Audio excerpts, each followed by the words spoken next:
কি বলছিলে? বড় গোসাইকে নিয়ে ঠাট্টা তামাশা?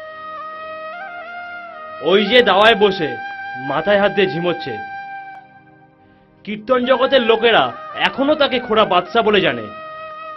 শুনেছি ওরা দুজন স্বামী স্ত্রী কত বড় গুণী শিল্পী।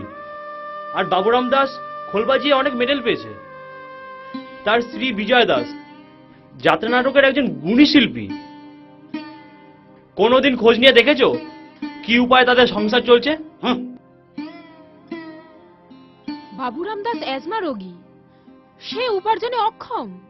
তার স্ত্রী বিজয় দাসের রোজগারেই তাদের সংসার চলে। আপনাদের মতো আদর্শবান পড়শি পাড়ার লোক কি করে তাদের জীবিকা নিয়ে নোংরা কথা বলার সাহস পান? যুগ পাল্টেছে, সমাজ পাল্টেছে, অথচ আপনারা নিজেদের পাল্টাতে পারলেন না। যে সময়টা পরনিন্দা পরচর্চা করে কাটাচ্ছেন, তার একটা অংশ যদি সমাজ পাল্টাবার কাজে ব্যয় করতেন, এই সমাজের চিত্রটাই হয়তো আজ পাল্টে যেত। বুঝলাম, কিন্তু আমাদের বদির সত্যিকার অসুখটা কি করলেন না তো? প্রধান অসুখই হলো দারিদ্র।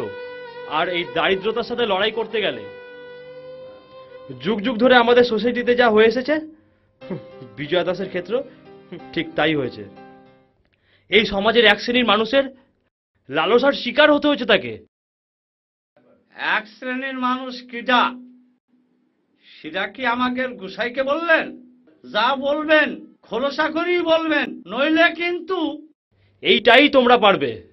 আর যুগ যুগ ধরে তো তোমরা এইটাই করে এসেছো। গোসাই, প্রভু, মনিব, রাজনৈতিক নেতা যত ক্ষতি তোমাদের করুক না কেন, তাদের বিরুদ্ধে কথা বলতে এই তোমাদের কোনোদিন দেখতে পাওয়া যায়নি। কোন সমাজবিজ্ঞানী যে তোমাদের নাম সাধারণ জনগণ দিয়েছিলেন জানি না। যুগে যুগে তোমরা অসাধারণ। মা